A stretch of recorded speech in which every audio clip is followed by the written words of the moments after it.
right now.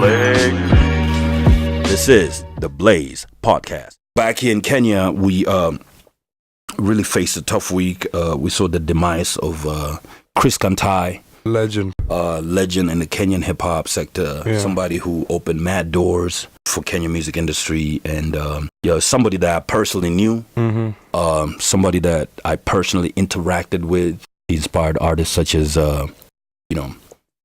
Calligraph. Yeah. And all the artists that you see now. It's a lot of them. Really K-Force. Been, a lot of them. He really opened mad doors.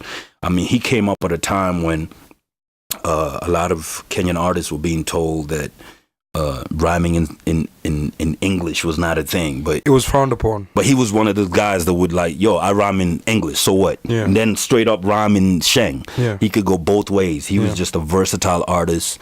He inspired me because even when I was coming up, when we did the first album, my group did the first trap album in Kenya. When trap, very early on, when trap was Jeezy and T.I. and Gucci. Yeah. We did a trap album, and one of the people that gave us the confidence to pursue music, and it was actually pure English. We weren't even trying to do the Sheng thing. Yeah. I was definitely Kantai. He was one of them guys made us realize it's possible. Big up, man. He could flow both sides. He could go straight English, straight Sheng, straight Swahili. He's dope, just man. Really all-out artist.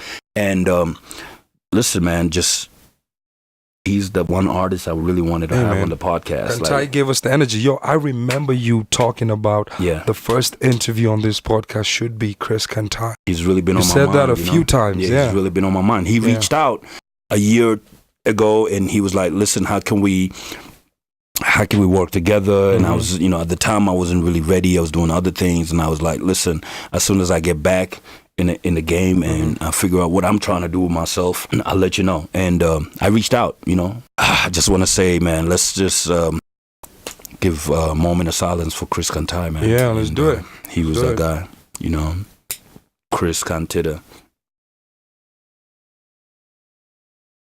So funny thing is, I did a song with Chris Kantai. Like, he actually got me into the studio and we did this song. It was a bunch of artists. Yeah, it was a bunch of us. It was Judge, it was me, I think it was El Ness. It was a bunch of different artists in the studio just like hanging out. And we did a song, just urging MCSK to do right by the artist. And it's so funny that he dies at this particular moment when MCSK, the Kenya Music Copyright Society, has not sorted out their stuff. Mm-hmm. He can't even claim anything. I mean, Kantai gave us hits, a lot of hits. A lot of hits. We can't even go back and say, hey, listen, we can go to MCSK and pick up a check for Kantai. The only representation most artists have is MCSK. Wow. And it's not really there for you. It's not for the artist. Mm-hmm. It's for the organization. Like, something needs to happen at MCSK. I mean, everybody else has gotten it right. It's really, we speak to you. We urge you, MCSK, if you're listening to us, please go out there and don't let these artists die like this